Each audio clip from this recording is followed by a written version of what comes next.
car comparison between the Sony Xperia X and the Xperia Z5. It's time for a reboot at Sony. The Xperia Z series is getting replaced by the new Xperia X line.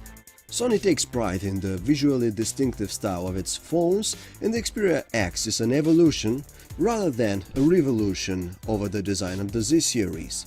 While earlier Sony top devices used a glass back paired with a metal frame, here we have a metal back that feels good and has first-rate looks. The new Xperia X is much more ergonomic compared to the Z5. Being a 5-inch phone, the Xperia X is also smaller than the 5.2-inch Xperia Z5.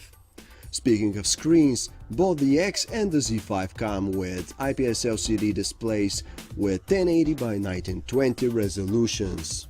Sony has one of the cleanest Android skins, and while this approach has not changed with the Xperia X, the looks of it have evolved, and the most noticeable difference is in the icon styling.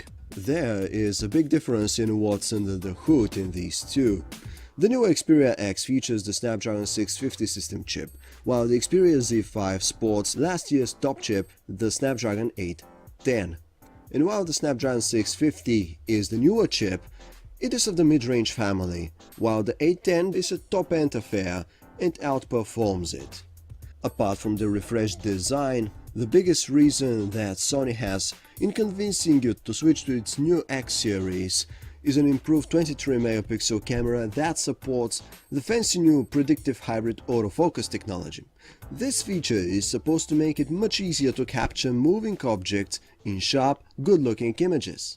All in all, the Xperia X has tried to be a restart for Sony with the new branding and all, but still doesn't feel like a big departure from before. The 5-incher feels better in the hand than the Z5 and features an improved camera, but lacks any cool features that would truly spur excitement for it. The Xperia Z5 remains a higher-end handset, but its flaws make the Xperia X feel like the more perfected product.